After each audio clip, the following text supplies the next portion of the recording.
룻이 밭에서 저녁까지 이삭을 주었습니다. 그 밭이라고 이제 돼 있는 말은요, 그 샤데라고 합니다. 그 들밭, 전원, 토지 이런 뜻이 있는데요. 이 샤데라는 말이 처음 쓰인 곳이 창세기 2장 5절에 있습니다. 여호와 하나님이 땅에 비를 내리지 아니하셨고 땅을 갈 사람도 없었으므로 들에는 초목이 아직 없었고 밭에는 채소가 나지 아니하였으며 라고 하는데요. 들에는 초목이 없고 밭에는 채소가 나지 않았다고 합니다. 그러니까 여기에서 들과 밭이라고 되어 있는 나온 말들이 전부 샤데입니다. 그러니까 이 구절이 성경 독자들을 조금 이제 혼란스럽게 하기도 했습니다. 초목과 채소는 창조의 그 셋째 날에 이미 만들어졌죠. 그리고 인간은 여섯째 날에 지어졌는데 사람이 나기 전에 이미 초목과 채소가 있었는데 왜 사람이 없다고 초목과 채소도 없느냐, 이제 그렇게 조금 의아해했습니다. 그렇지만은 여기 들과 밭으로 번역된 샤데, 이것은 사람이 경작한 밭을 가리키는 말입니다. 그러니까 사람에 의해서 정리가 되고 다스려지고 경작되는 채소와 초목들이 자라는 곳, 이것이 샤데입니다. 그리고 따라서 그 밭의 바깥에 있는 것들은 사람의 다스림 바깥쪽에 있다는 것이 되는 거죠. 그러니까 사람이 창조되지 않았기 때문에 밭이란 것 자체가 존재할 수도 없을 뿐 아니라 그 밭의 울타리 안에서 사람에 의해서 경작되는 채소나 초목도 물론 없지만 지금 나중에 이제 그 사람이 생기고 이 샤데의 초목과 채소가 경작되게 된다면은 그 밭의 바깥은 사람과 관계가 없는 곳이기 때문에 무의미하고 무가치한 곳이 된다는 그런 의미가 담겨 있는 구절입니다. 이 말씀은 땅이 은혜의 비를 맞고 살아있는 땅이 되어서 생명을 잉태하고 출산을 해낼 수 있듯이 마찬가지로 죽은 땅, 죽은 흙에 불과한 인간도 하나님의 그 은혜의 생기를 받아야만 산 존재가 되는데 그 전까지는 어느 것도 살아있을 수가 없게 된다는 그런 의미가 담겨 있는 말입니다. 그러니까 죽은 흙에 예수의 피가 부어져서 그 생명이 부어지고 이겨져서 그렇게 돼야만 땅이 살아있는 땅이 된다는 말이죠. 그래서 날 때부터 소경이었던 자가 눈에 예수님의 침과 흙이 이겨져서 발라질 때 그 개안이라는 눈이 떠지는 그런 창조가 일어나는 그런 의미가 바로 이 이야기입니다. 땅에 은혜가 내려 생명의 창조가 일어나는 것입니다. 룻이 밭에서 이삭을 줍습니다. 하나님의 다스림 속에서 생명의 양식을 얻고 있는 장면입니다. 그 주운 것을 떠니 이제 하는데요. 떠니 주운 것은 락가트라고 하고요. 주어서 모으다, 그런 의미가 있습니다. 출애굽기 16장 4절에 보면요. 그 만나를 내려주시고 그것을 너희들이 날마다 거둘 것이다 라고 이제 말씀하시는 장면이 있습니다. 일용할 것을 날마다 거둘 것이라. 거둔다는 것이 락가트입니다. 하나님이 양식을 주시고 그 백성들이 양식을 줍고 거두는 겁니다. 그 양식을 하나님이 비같이 내려주십니다. 은혜의 비.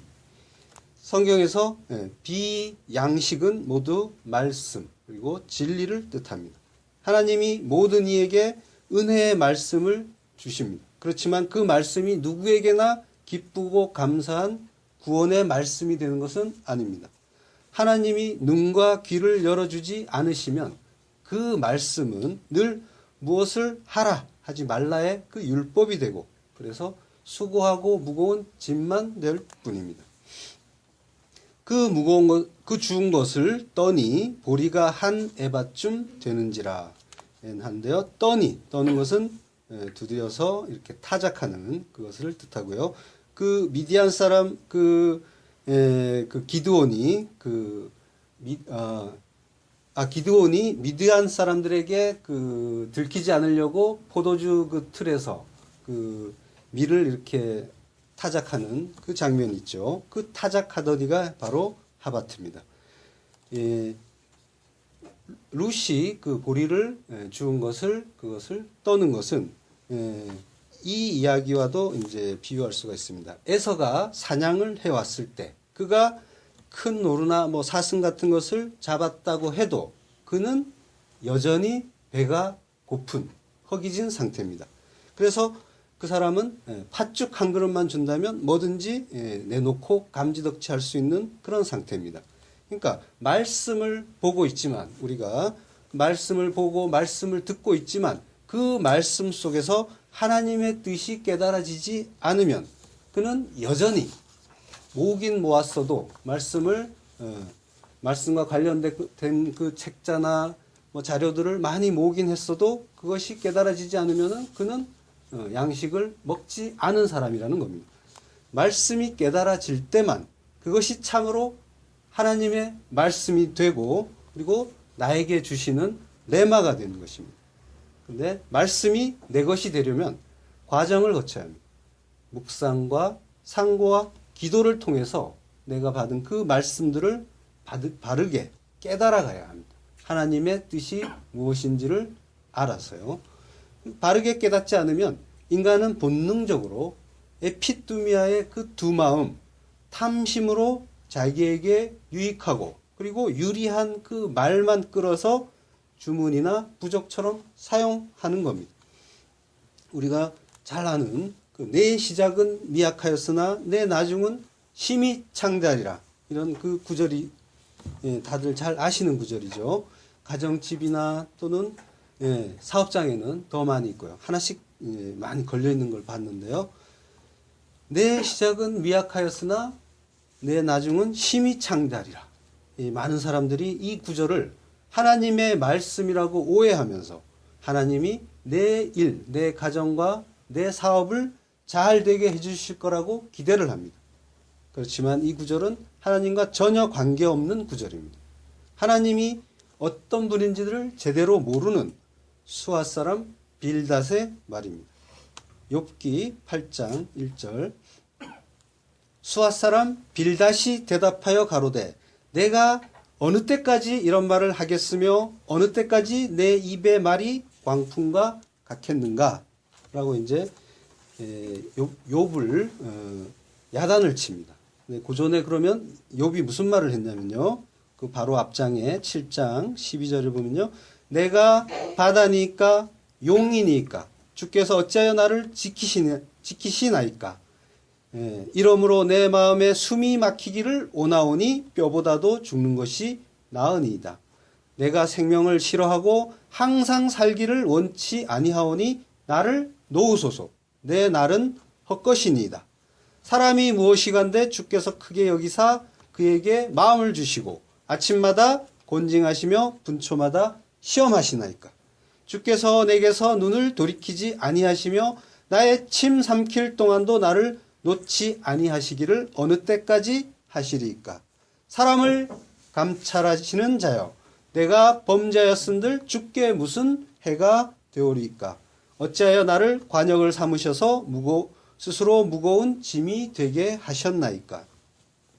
주께서 어찌하여 내 허물을 사하여 주지 아니하시며 내 죄악을 제하여 버리지 아니하시나이까. 내가 이제 흙에 누우리니 주께서 나를 부지런히 찾으실지라도 내가 잊지 아니하리다. 이렇게 욥이 하나님을 한참 동안 원망을 했습니다. 내가 뭐 대단한 존재라고 이렇게 지키시고 시험하십니까? 날 좀 내버려 두세요. 나 죽어버릴 겁니다.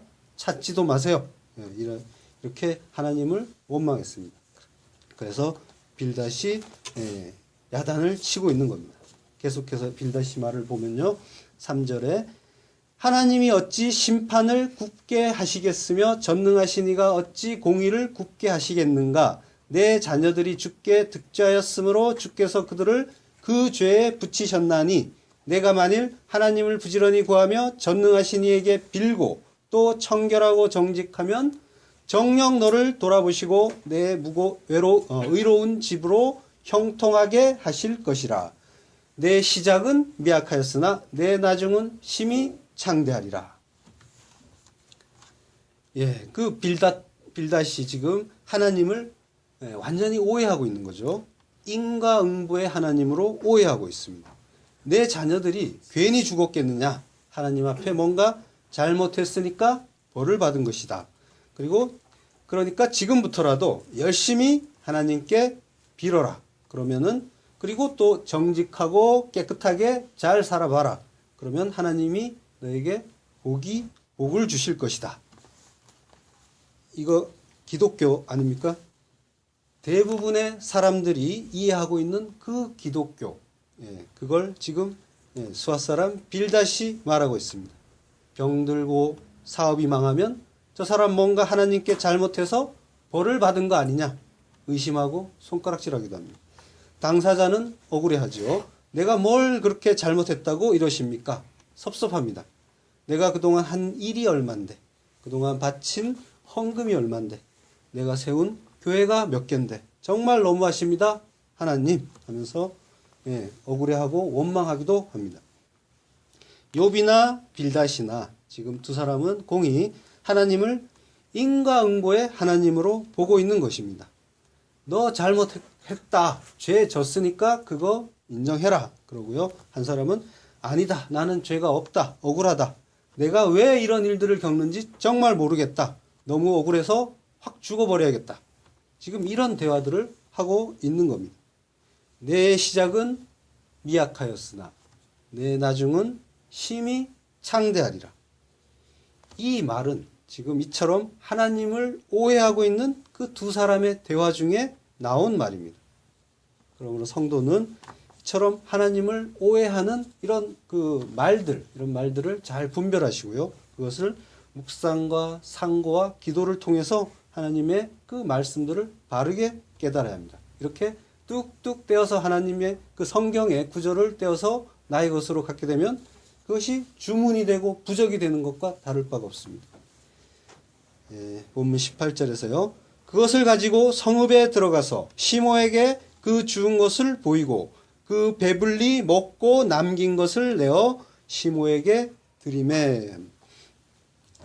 룻이 시모에게 가서 한 에바쯤 되는 그 곡식들을 내어 놓았습니다. 한 에바는 부피가 한 20리터 정도 좀 넘는 그런 양이라고 합니다. 많지도 않지만 그렇다고 가난한 그 살림에 적은 양도 아닙니다. 룻이 배불리 먹고 남은 것을 시모에게 주었다고 지금 성경 기자가 표현하고 있죠. 그 표현을 들여다보면은 뭔가 조금 무례하거나 불경한 느낌이 들기도 합니다. 물론 먹은 거는 분명히 보아스의 떡을 먹었죠. 근데 굳이 룻이 배불리 먹고 남은 걸 내어드렸다라고 이제 그 성경 기자가 표현하고 있습니다. 이 배부름, 풍부 이런 그 뜻을 가진 말이 소바라고 하는데요. 잠언에 보면은 이런 말이 있습니다.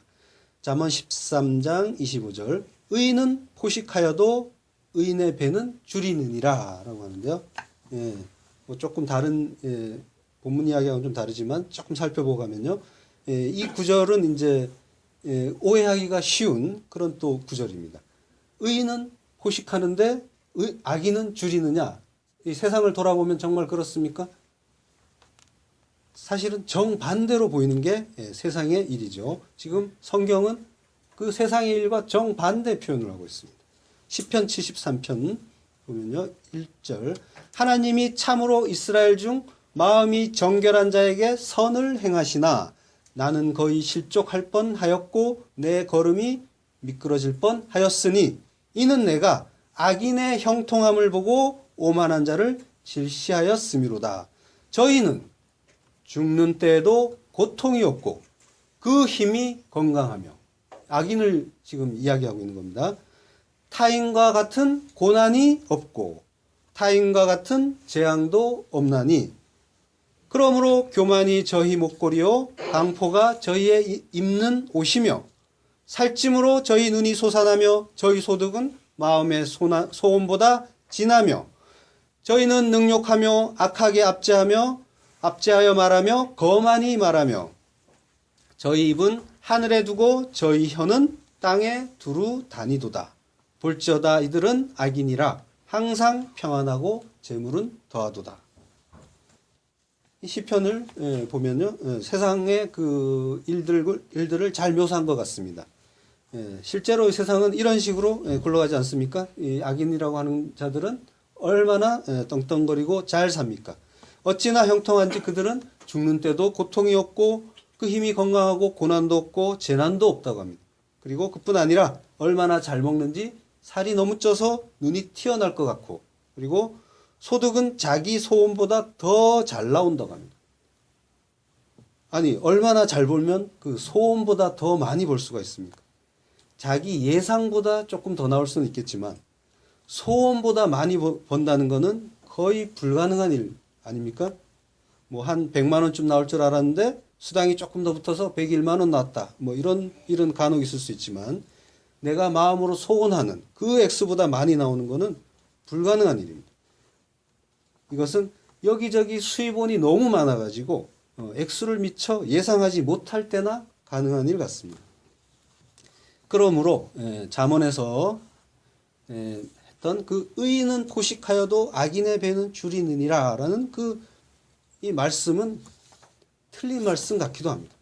그렇지만 성경은 이처럼 가끔씩 모순이 있는 듯 보이기도 합니다. 의인은 믿음으로 산다고 하는데 행함이 없는 믿음은 거짓 믿음이라고 하고요. 뭐 이러면서 성경은 가끔 앞뒤가 안 맞는 책 같고 또 무작위와 또 짧기로 편집된 책 같습니다. 그렇지만은 아닙니다. 성경은 모순이 없습니다. 하나님의 그 구원의 뜻, 복음이 정교하게 성경 기자의 손을 통해서 쓰여졌고 그것들이 성령 하나님에 의해서 치밀하게 편집이 된 책이 성경입니다. 의인은 포식하여도 악인의 배는 줄인다는 말씀은요, 다름이 아니라 말씀에 의해서 배가 부른다는 말입니다. 하나님은 우리를 실컷 먹이고 싶어 한다고 하셨습니다. 이것이 일곱이고 쉐바고 약속이라고 했습니다. 의인은 다른 것이 아니라 하늘의 양식, 하늘의 말씀을 실컷 먹고 배부르게 됩니다. 옛날에 그 웰컴 투 동막골이라는 영화가 있었는데 거기서 그런 장면이 있었습니다. 인민군들이 그 마을 촌장에게 물어보죠. 어떻게 하시길래 동막골 주민들이 촌장님 말씀을 그렇게 잘 따릅니까? 라고 이제 물으니까 그 촌장님이 간단하게 한마디로 대답하십니다. 뭐를 잘 먹여야지. 뭐 이렇게 강원도 사투리로, 제가 강원도라서 정확하게 했을 겁니다. 뭐를 잘 먹여야지. 이렇게 합니다. 그러니까 진리는 항상 같습니다. 잘 먹어야 합니다. 그러나 그 내용은 상반됩니다. 아주 천양지차입니다. 하늘의 진리는 하나님의 말씀을 잘 먹어야 한다는 것이고, 그리고 그걸 깨닫지 못한 그 땅의 사람들, 그 땅의 진리는 인간은 먹기 위해서 산다. 그러니까 맛집을 찾아라 라는 겁니다. 이 땅에서 눈이 터지도록 잘 먹던 그 악인의 최후가 어떻습니까? 예수님이 말씀하시죠. 어두운 곳에서 이를갈미 있으리라. 참된 하늘의 양식을 먹지 못하고 땅의 양식만 찾던 자들, 거짓 복음에 즐거워하던 자들은 그 배부르게 먹을 것이 없어서 씹을 것이 없어서 이만 가는 겁니다.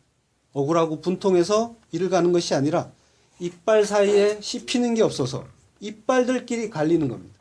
그래서 굶주리면서 이만 가는 곳, 그곳이 지옥입니다. 겉으로는 그들이 잘 먹고 잘 사는 것 같지만, 고기를 뜯고 배불리 먹고 있는 것 같지만 그들은 사실은 하나님의 그 말씀이 없어서 지금 이만 갈고 있는 상태입니다. 그거를 그 하나님의 그 뜻 가운데서 그 바르게 발견하시기를 바랍니다. 악인의 그 형통을 부러워하던 시인이 하나님의 뜻을 깨달았습니다. 시편 73편 16절. 내가 어쩌면 이를 알까 하여 생각한즉 내가 심히 곤란하더니 하나님의 성소에 들어갈 때야 저희 결국을 내가 깨달았나이다. 주께서 참으로 저희를 미끄러운 곳에 두시며 파멸에 던지시니 저희가 어찌 그리 졸지에 황폐되었는가 놀람으로 전멸하였나이다. 악인의 형통을 부러워하지 마시길 바랍니다. 그들이 선 곳은 미끄러운 곳입니다. 망하기 좋은 곳입니다. 저는 사실 진심으로 가진 것은 거의 없는데요. 쥐뿔도 없다 그러죠. 예. 근데 저는 진심으로 재벌들이 불쌍합니다. 진심입니다. 그들은 소유가 너무 많아서 그것들의 시선이 완전히 빼앗겼기 때문에 하나님을 찾을 시간도 없고 굳이 하나님이 필요하지도 않습니다. 그리고 그들은 스스로 하나님이 됐습니다. 그들의 세계에서. 신학대학원 그 입학할 때 그 면접 시험 때 어떤 교수님이 이런 질문을 하셨습니다. 100억이 생기면 어떻게 하겠느냐? 라고 물어보셨습니다. 저는 그 질문을 받는 순간에 무슨 생각을 했냐면요. 하나님이 나를 버리셨나? 이런 생각을 했습니다. 그 생각이 먼저 들었습니다. 하나님은 그런 식으로 일하는 분이 아니기 때문에 저를 망치게 하고 미끄러지게 하려면 그렇게 하실 수도 있겠지만요. 하나님의 방식은 만나처럼 그분이 택한 그 백성들이 날마다 하나님의 그 은혜를 체험하시도록 하시는 겁니다. 그리고 그러한 은혜 속에서 하루하루를 감사하며 사는 것이 그것이 성도의 참된 복이기 때문입니다. 룻이 지금 시므보다 먼저 배불리 먹었다고 하죠. 그것은 말씀의 양식, 말씀과 믿음에 관한 이야기입니다. 말씀과 믿음은 다른 사람에게 전하기 전에 먼저 내가 받아서 먹어야 합니다. 많은 사람들을 옳은 대로 돌아오게 하시려면 먼저 내가 하나님의 그 말씀에 배부르고 그 말씀의 참뜻을 바르게 깨달아야만 합니다. 그래서 그 말씀에 배부르고 감격해야 합니다. 전도를 하거나 선교를 나가려면 반드시 바른 복음 위에 서야만 합니다. 어설프게 적당히 알거나 잘못 알게 되면 배나 지옥자식 만드는 일을 하게 되는 겁니다. 내가 열심히 하나님 일을 하는 줄 알았는데 나중에 보니까 하나님이 나는 너를 도무지 모르겠다. 불법을 행한 자들아 내게서 떠나가라. 이렇게 말씀하실지도 모릅니다. 하나님이 내게서 떠나가라 라고 하시는 말씀은 지옥 가라는 말입니다. 다른 자식들을 배나 지옥 자식 만들고 그리고 자기도 지옥을 가는 겁니다. 시편 32편 1절 허물의 사함을 얻고 그 죄의 가리움을 받은 자는 복이 있도다. 먼저 그 말씀으로 배부르고 그리고 그 말씀으로 나를 용서하고 내가 용서받고 그리고 구원의 그 약속의 말씀에 배부르고 감사하고 감격하고 그리고 행복해져야만 합니다. 내가 먼저 양육되어야 합니다. 내가 먼저 말씀에 의해서 죽어야 합니다. 그런 후에 바르게 깨달아진 그 하나님을 잘 전해야 합니다. 이것이 사랑입니다. 다른 사랑은 없습니다. 오해되지 않은 바른 하나님을 오해되지 않은 그 올바른 하나님, 그 하나님을 잘 전해주시면 사랑이신 하나님이 온전하게 전해지는 것이기 때문에 그것이 사랑입니다. 이것이 진정한 이웃 사랑이고 그리고 하나님 사랑입니다. 하나님의 말씀을 배부르게 먹고 만족하게 되고 그리고 심령이 충만해질 때 다른 영혼을 예수 그리스도께로 인도할 수가 있는 겁니다.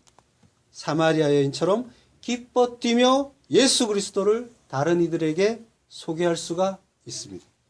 나의 행한 모든 일을 내게 말한 사람을 와 보라. 이는 그리스도가 아니냐. 사마리아 여인이 기뻐 뛰며 이렇게 외치는 겁니다. 와 보라. come and see. 이렇게 말할 수 있는 겁니다. 본문 19절요. 시모가 그에게 이르되 오늘 어디서 주었느냐? 어디서 일을 하였느냐? 너를 돌아본 자에게 복이 있기를 원하노라. 룻이 누구에게서 일한 것을 시모에게 알게 하여 가로되 오늘 일하게 한 사람의 이름은 보아스니다. 라고 이제 대답을 합니다. 어디서 일을 하였느냐라고 하는데요. 시모가 지금 말한 어디서 주었느냐, 어디서 일을 하였느냐 해서 어디서 일을 하였느냐라는 그 말은 아싸라고 합니다. 아싸, 일하다, 행하다, 그리고 만들다 이런 뜻입니다. 이 아싸라는 단어는 창세기 1장에서 하나님이 천지를 창조하실 때 쓰시던 그런 말씀입니다. 하나님이 궁창을 만드사, 아싸입니다. 하나님이 두 큰 광명을 만드사, 그리고 땅에 기는 모든 것을 그 종류대로 만드시니, 이것들이 다 아싸입니다.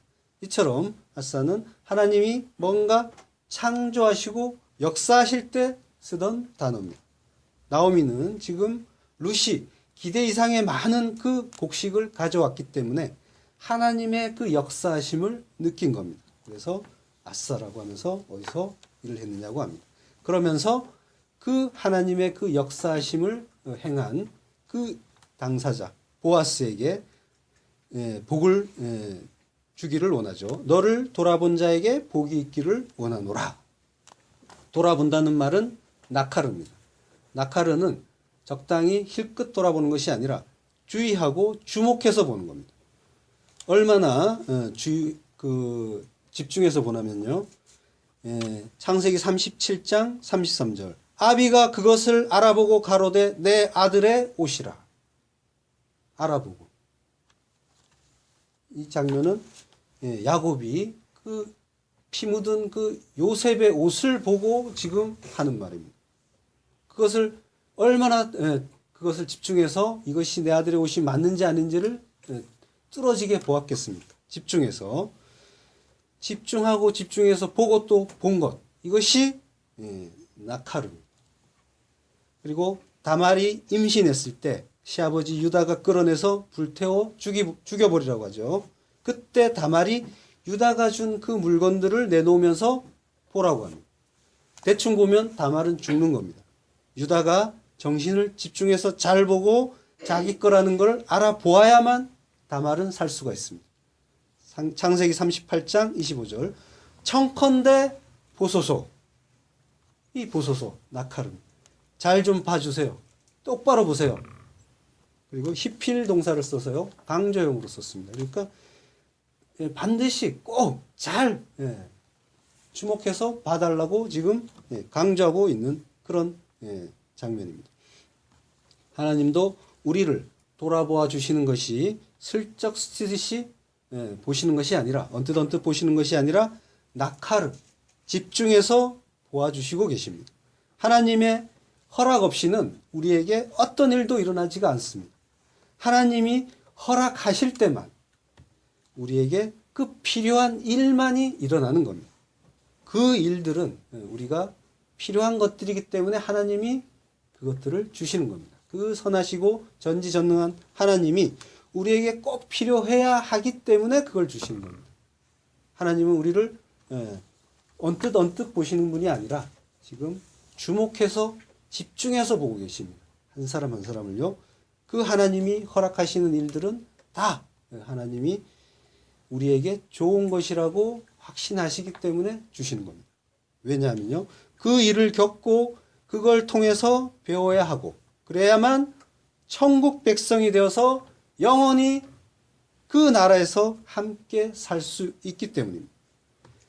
그 참사랑이 우리에게 일어나는 모든 일 속에 들어있는 겁니다. 그러니까 반드시 모든 일들 범사에 감사하면서 잘 배워 가시길 바랍니다. 20절. 나오미가 자부에게 이르되 여호와의 복이 그에게 있기를 원하노라. 그가 생존한 자와 사망한 자에게 은혜 베풀기를 그치지 아니하도다. 나오미가 또 그에게 이르되 그 사람은 우리의 근족이니 우리 기업을 물을 자 중 하나이니라. 우리의 근족은 이제 가까운 친족이고요. 우리의 기업을 물을 자. 지금 이제 드디어 보아스가 어떤 인물인지 나오미와 룻에게 어떤 존재인지가 밝혀지고 있습니다. 가까운 친족이고요. 근족이고 그리고 기업을 물을 자라고 합니다. 기업을 물을 자. 고아레누라고 합니다. 그 고아레누라는 말은 구속자라는 말이에요. 사사기 이사야서 여호와께서 이같이 말씀하시되 너희가 값없이 팔렸으니 돈 없이 속량되리라. 그 고아레누의 그 동사형은 가알입니다. 가알은 구속하다, 속량하다는 뜻입니다. 그러니까 속량되리라 하는 것은 기업을 물을 자, 무르는 자의 그 무르는 행위를 말하는 말이 가알이 되는 거고요. 호세아서 13장 14절 내가 저희를 음부의 권세에서 속량하며 사망에서 구속하리니. 지금 하나님이 우리를 구하시고 그리고 우리를 사시는 그 행위가 구속이죠. 그걸 가리키는 그 행위를 가리키는 말이 가알인 겁니다.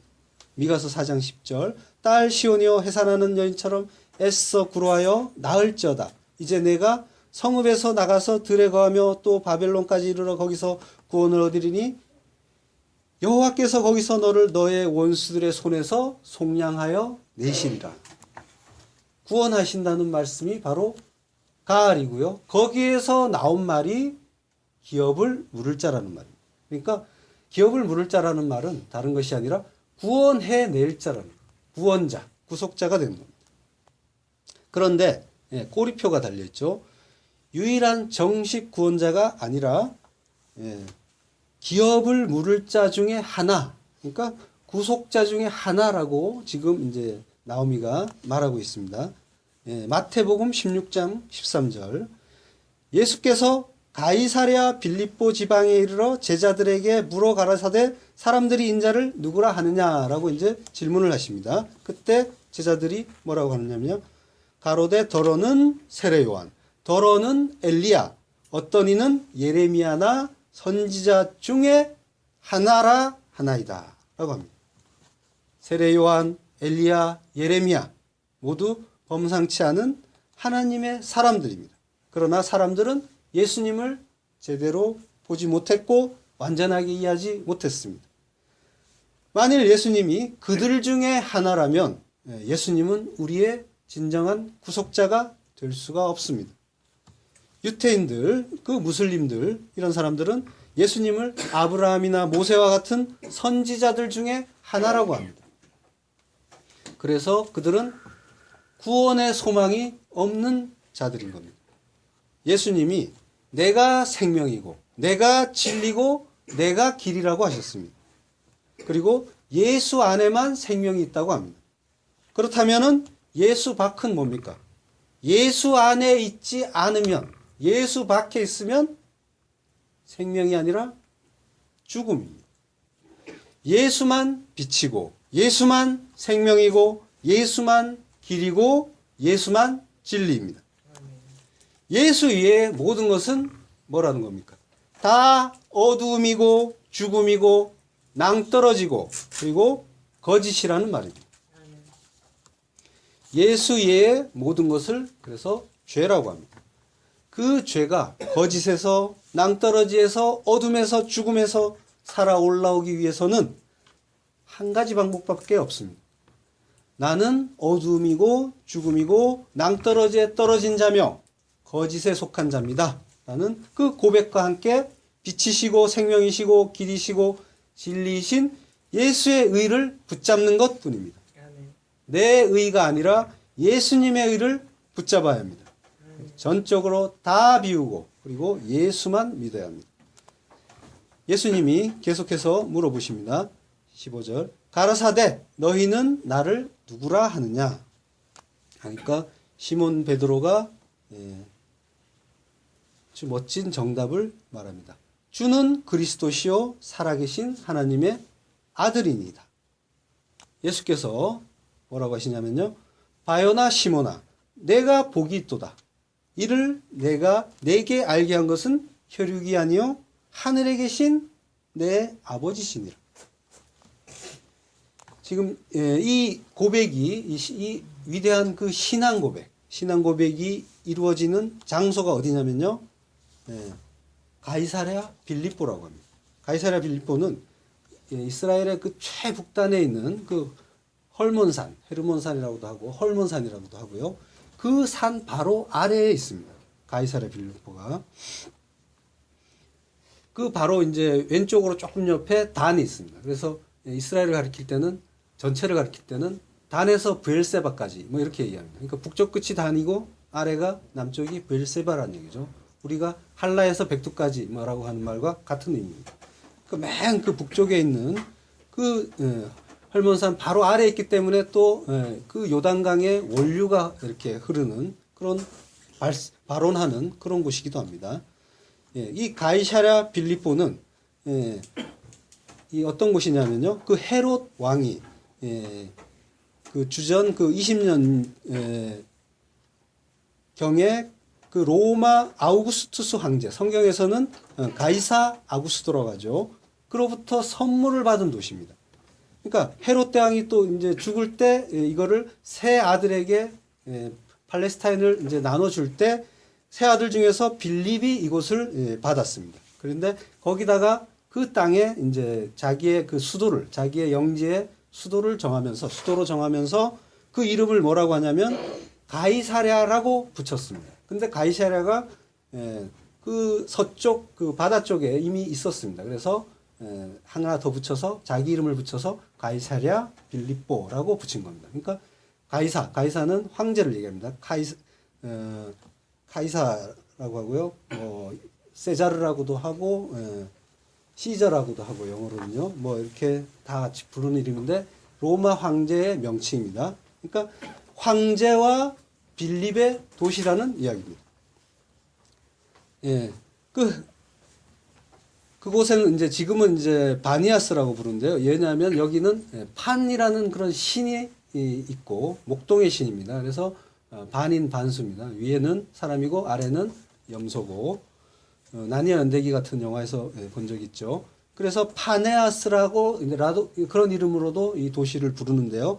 근데 거기를 아랍인들이 점령을 했다가 파네아스라고 할 때 피 발음을 못하기 때문에 바니아스라고 현재는 부르고 있는 그런 도시입니다.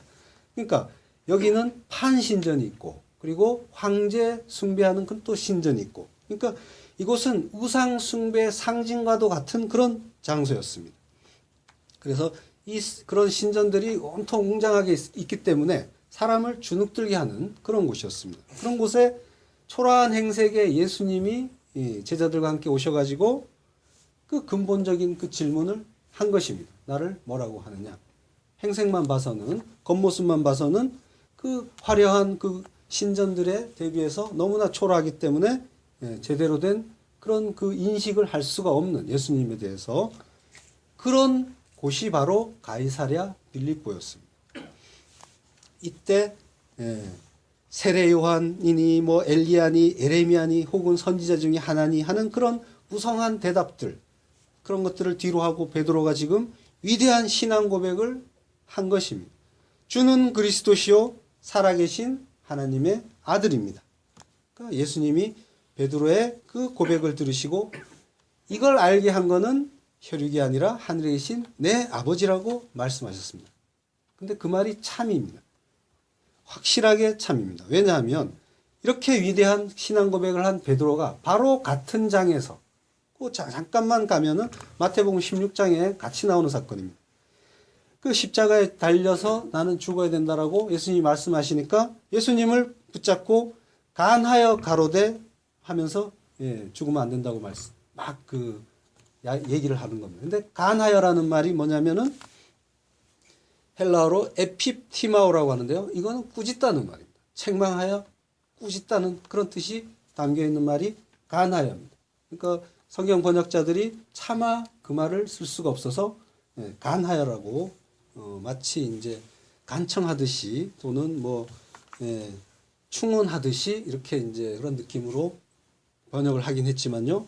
사실은 베드로가 당신 죽으면 절대로 안 된다. 내가 그동안 고생이 얼만데 이러면서 당신이 나를 높여줘야지 어떻게 허무하게 그냥 죽을 수 있느냐 이러면서 막 야단을 치신 겁니다. 예수님이 폭풍을 꾸짖으실 때 쓰셨던 그 말하고도 같은 말입니다. 에피티마오. 이 베드로는 이런 일을 한 사람입니다. 그러니까 그 사람이 했던 그 고백은 그가 한 것이 아닌 게 분명한 겁니다. 하나님이 하시게 한 겁니다. 그 장소를 찾아가셔서 가이사랴 빌립보라는 그 우상의 도시를 찾아가시고 그리고 거기에서 그 고백을 하게끔 하신 겁니다. 예수님은 그 베드로의 그 신앙 고백의 반석 위에 그 당신의 교회를 세우겠다고 약속을 하셨습니다. 교회는 내 희망과 내 소원을 비는 그 우상의 반석도 아니고 이 땅에서 출세하고 이 세상의 소유를 풍성하게 하는 그 세상 권세의 반석도 아니라 오직 자기 백성을 사망에서 구원하시기 위해서 오시는 구세주, 그 그리스도와 살아서 역사하시는 하나님의 아들임을 믿는 그 믿음의 반석 위에 세워진다는 겁니다. 그래서 예수님이 그곳에 가셔서 그런 신앙 고백을 하게 하신 겁니다. 내가 진짜다. 이걸 알려주신 겁니다. 베드로의 예에서 보듯이 성도의 믿음은 이 개개인이 사유할 수 있는 것이 아닙니다. 오직 하늘에 계신 아버지의 그 은혜로만 지켜줄 수가 있는 것이라는 것을 우리는 알 수가 있습니다. 우리가 깨닫지 못하는 그 순간순간에 그 믿음의 이삭을 한 줌씩 공급해 주시는 하나님이 우리를 깨닫게 해주시고 믿음을 주시고 그리고 갈급한 영혼, 굶주린 영혼을 충만케 주시는 겁니다. 나오미는 분명한 믿음을 갖고 있진 않았습니다. 지식은 있었지만요. 그러나 룻의 믿음이 죽은 것 같았던 그 나오미의 소망을 일깨워 주고 있습니다. 21절요. 모압 여인 룻이 가로되 그가 내게 또 이르기를 내 추수를 다 마치기까지 너는 내 소년들에게 가까이 있으라 하더이다 라고 하니까요. 나오미가 내 딸아 너는 그 소녀들과 함께 나가고 다른 밭에서 사람을 만나지 아니하는 것이 좋으니라 하고 이에 룻이 보아스의 소녀들에게 가까이 있어서 보리추수와 밀추수를 마치기까지 이삭을 주우며 그 시모와 함께 거하니라 하면서 2장이 끝납니다. 보리추수와 밀추수를 마치기까지. 룻기는 1장부터 3장까지 곡식, 양식을 모티브로 스토리가 진행되고 있죠.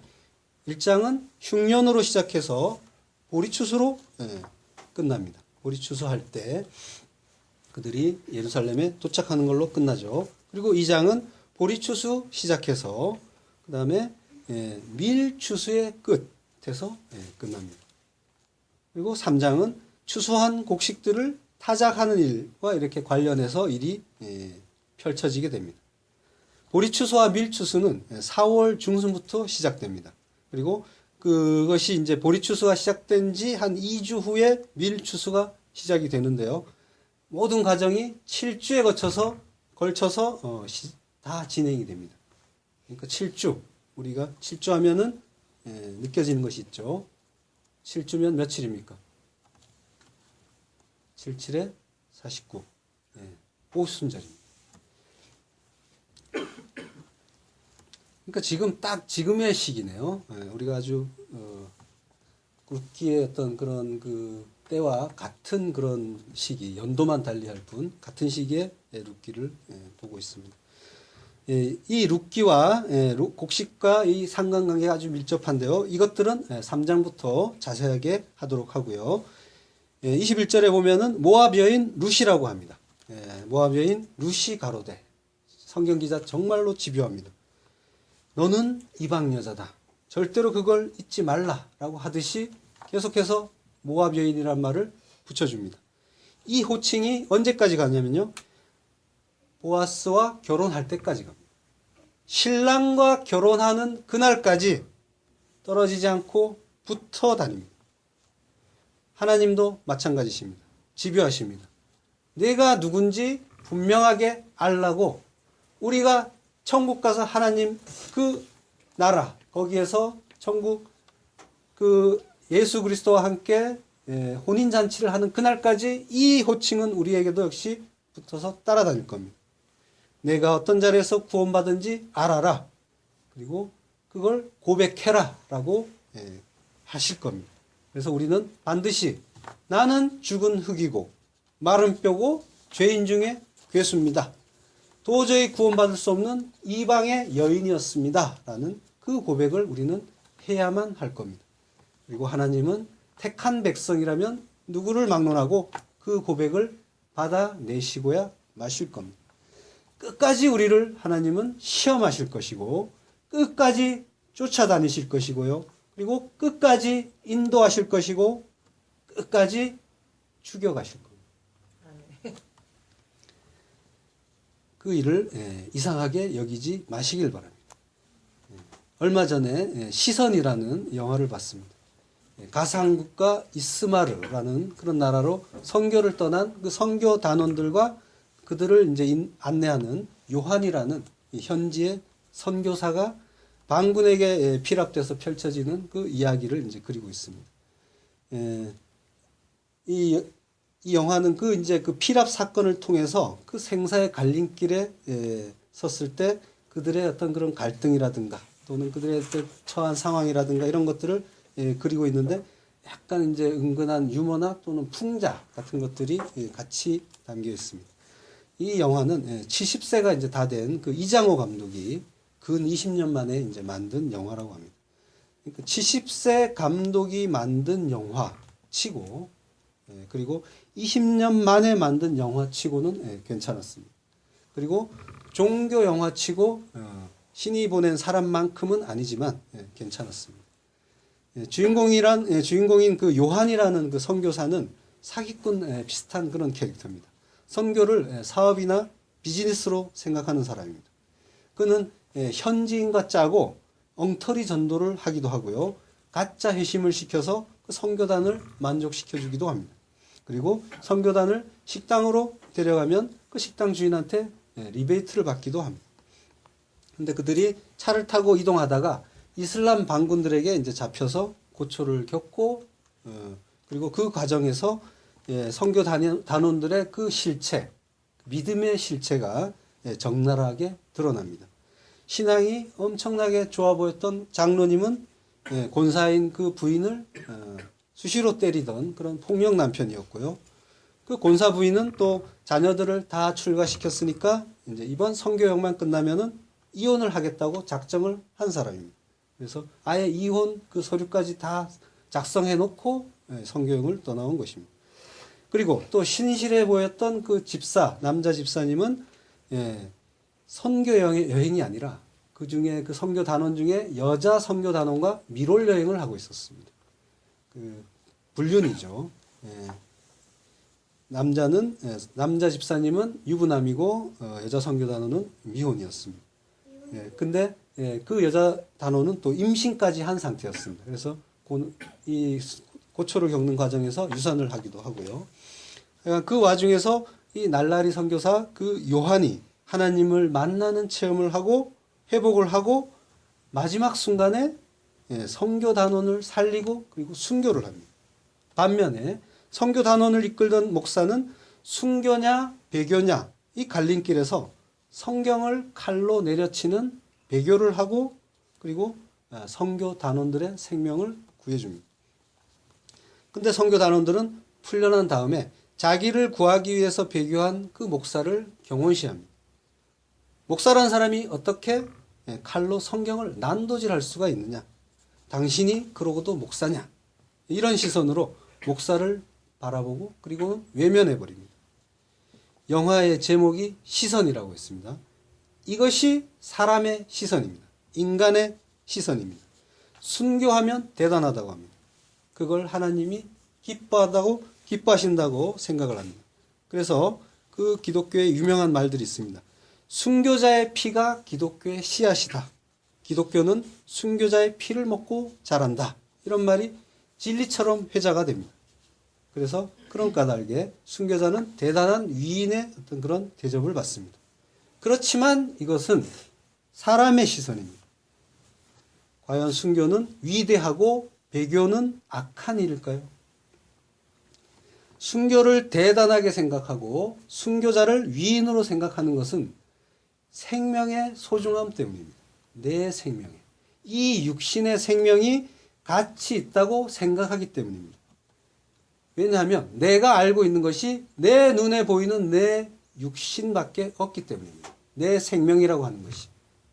진짜 생명은 따로 있는데 내 눈에 보이는 나, 육체의 나밖에 없기 때문에 그 육체가 죽는 것이 힘들고 어렵고 그래서 그것을 초계같이 버리는 사람을 대단하다라면서 치켜 세우는 겁니다. 사람의 시선으로 보면 죽음은 굉장히 크고 무거운 문제이기도 합니다. 물론. 그래서 죽음에 관련된 일에 직면하면 부담스럽고 두렵고 슬퍼합니다. 그리고 그것이 자기의 일이 되면 공포를 느낍니다. 이 지점에서 우리는 하나님의 시선을 생각해 보아야 합니다. 하나님도 과연 우리의 그 육적 생명을 귀하게 보실까요? 만약에 하나님이 네가 그 귀한 생명을 바쳤으니 너는 큰 상을 받아야 한다. 이렇게 말씀하시겠습니까? 하나님은 가나안 땅에 들어가는 이스라엘 백성들에게 어린아이까지 다 죽이라고 했던 분입니다. 그리고 성도들에게 뭔가 가르쳐 주시려고 망대를 쓰러뜨리기도 하시고요. 그래서 십수명이 죽기도 하고, 그리고 또 배를 뒤집어서 수백 명을 수장시키시기도 합니다. 하나님께는 우리의 육적 생명을 바치는 일은 아무런 가치가 없습니다. 죽음에는 다나토스의 죽음과 네크로스의 죽음이 있다고 했습니다. 하나님은 아담과 하와에게 선악과를 먹으면 무트 타무트, 죽고 또 죽으리라고 하셨습니다. 그런데 선악과를 먹고 죽었습니까? 당장 안 죽었죠. 죽음을 뜻하는 그 무트라는 말이 파자하면 진리의 완성이라고 했습니다. 진리의 완성으로서의 죽음, 그걸 다나토스의 죽음이라고 합니다. 그 죽음만이 하나님이 기쁘시게 보시는 죽음입니다. 하나님이 성도의 죽음을 귀하게 보신다고 했죠. 하나님이 기쁘게 보시는 죽음은 육신의 죽음이 절대로 아닙니다. 우리가 생각하는 그 순교가 아니라 내 옛사람의 죽음, 다나토스의 죽음을 귀하게 보시는 겁니다. 그렇게 자기 부인을 통해서 다나토스의 죽음을 죽는 자를 성도라고 하고요. 그 죽음이 진짜 순교입니다. 그리고 그 죽음을 죽는 자를 하늘의 백성이라고 하는 겁니다. 그 하늘의 백성들에게는 눈에 보이는 이 육신, 눈에 보이는 사람들의 시선이 중요한 것이 아니라 눈에 보이지 않는 영, 눈에 보이지 않는 하나님의 시선이 더 중요합니다. 더라고 했는데요. 이건 비교급으로 조금 더 낫다는 것이 아니라 그것만 중요합니다. 몸이 죽고 사는 것은 아무것도 아닙니다. 그래서 에녹이 죽음을 보지 않고 올라갔다고 하는 겁니다. 이미 죽었기 때문에 그는 더 이상 죽을 것이 없는 그런 자였던 겁니다. 성도는 모두 이런 사람들입니다. 그 시선이라는 영화에서 선교 단원들이 그 배교한 목사를 경멸의 시선으로 보는데요. 하나님도 그렇게 보실까요? 하나님은 우리의 육신이 죽고 사는 건 중요하게 보지 않으십니다. 이미 진리가 된 사람들, 이미 다나토스의 죽음을 죽은 이들에게는 육신의 죽음, 네크로스의 죽음이 아무것도 아닙니다. 그래서 오히려 기뻐합니다. 그래서 어서 불을 붙여라 라고 재촉하기도 합니다. 아직 진리를 모르는 사람들은 배교를 해야만 합니다. 살아서 그걸 깨닫고 다른 사람들에게도 가르쳐 주어야 합니다. 하나님은 그렇게 배교를 한 사람을 탓하실 분이 아닙니다. 하나님을 모르기 때문에 우리는 그 순교만을, 육신의 죽음만을 위대하다고 대단하다고 느끼는 겁니다. 배교의 위협을 받은 성경 인물이 있죠. 연약한 우리 같은 사람들을 위해서 하나님이 성경 속에 모범 답안을 준비해 놓으셨습니다. 바로 베드로입니다. 너도 갈릴리 사람이냐?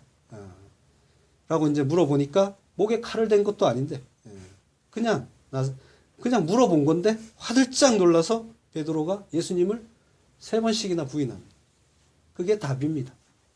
준비가 되지 않았다면 안 죽어도 됩니다. 아직. 육의 죽음을 대단하게 생각하는 그것은 보이지 않는 그 나라, 그 하나님을 보지 못하기 때문에 그런 것입니다. 하나님의 시선을 깨닫지 못한다는 뜻입니다. 하나님의 뜻은 오히려 내 죄는 내가 책임진다 하면서 목숨을 끊는 그 가룟 유다보다는 베드로 쪽에 계십니다. 하나님께 죄 짓고 실수하고 머리 긁적이면서 죄송합니다. 면목 없습니다. 제가 많이 부족한 거 주님이 아시잖아요. 주님만 믿습니다. 이게 하나님의 뜻입니다. 내 믿음 믿지 말고 예수 그리스도 십자가만 붙잡으라는 것. 이것이 하나님의 뜻입니다. 로마서 8장 1절. 그러므로 이제 그리스도 예수 안에 있는 자에게는 결코 정죄함이 없나니 이는 그리스도 예수 안에 있는 생명의 성령의 법이 죄와 사망의 법에서 너를 해방하였음이라. 아멘.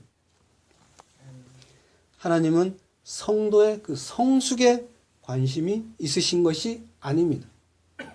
성도를 통해서 드러나는 하나님의 그 언약의 계시, 하나님의 그 아들의 십자가 죽음의 그 필연성, 그리고 그것을 홀로 이루시는 하나님의 그 하나님 되심, 이것을 드러내는 것에 더 관심이 많으십니다. 그것이 인생과 역사의 목적이기 때문에 나는 크게 훌륭하거나 멋지지 않아도 됩니다. 자유하십시오. 기도하겠습니다.